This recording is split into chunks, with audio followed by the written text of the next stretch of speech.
Yo, what is good with you guys today?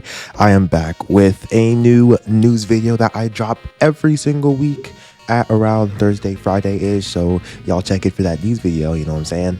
But in these little videos, I like to break down basically the upcoming things that we're going to be getting this week and what I am expecting to happen based off of the things I have seen / heard throughout the rest of this week. So today, we're going to be hopping straight into it. We've got some pretty huge news dropping. I'll be covering that and hopefully just be covering global for real. So let's get into it.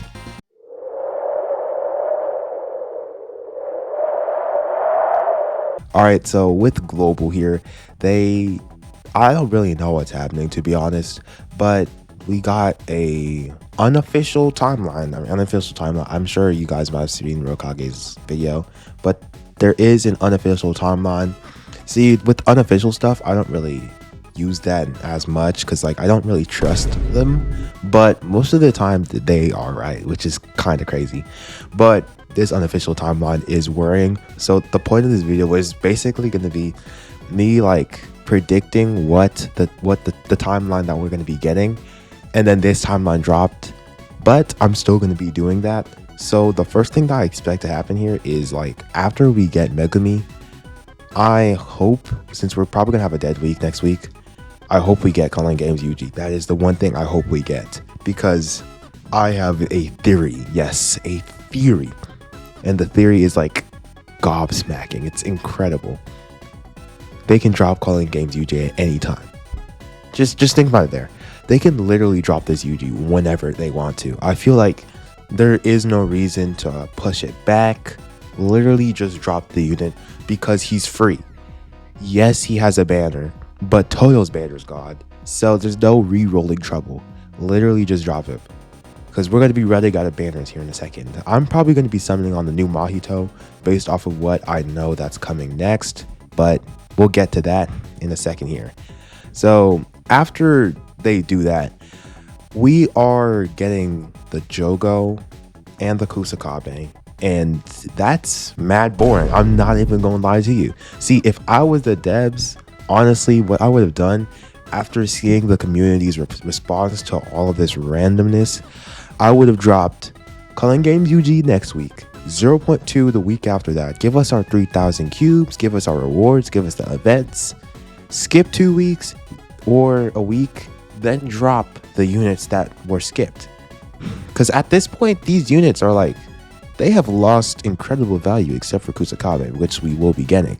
So that's the reasoning that I have here. But this is news, so I gotta cover the news here. So we got the thing that I was talking about, that little I don't know what to call it, a leak or not, but that thing, that timeline, it's stating here that we're gonna be having the JOJO event on the 23rd.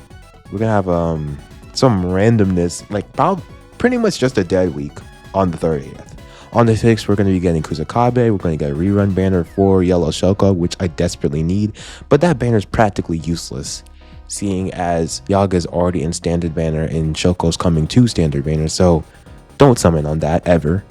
We're going to have Megumi dropping tomorrow, so y'all should check out the video that I dropped comparing him to Mahito and basically saying, should you summon on this unit, which was probably no.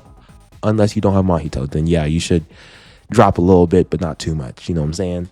So that's basically what we are expecting here. We have an imaginary event versus Toji that I will be covering. I don't know. Probably getting around 1,000 to 2,000 cubes. Imaginary realm events do not give nearly as much cubes as the regular events, which kind of sucks. But hey, I'll take the event. For y'all free-to-plays, I just tell y'all, if this timeline that I'm seeing is true, just save. Genuinely just save. Everything else is not, it's not worth it. We'll just save. Even 0.2 isn't worth it, to be honest. The only person that's really worth it here is Kusakabe. And even then, he's really good, but the value for him has dropped. The hype for him has dropped since it has been nearly 4 months since we have seen him first come into this game. Global is mad behind. I'm gonna need them to pick up the pace. Global feels pretty dead right now.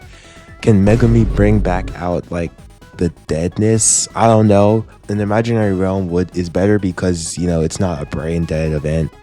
It's still kind of brain dead, but it's not that much of a brain dead event. You know, you can do things with it, you know, have fun with it.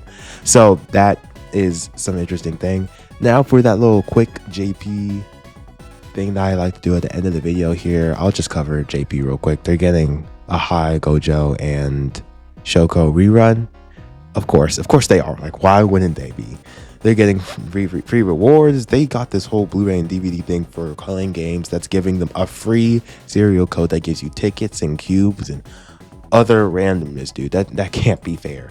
JP is literally like bathing in the rewards, while Global has absolutely nothing, but that's besides the point. I'll see you all in the next video. Please subscribe.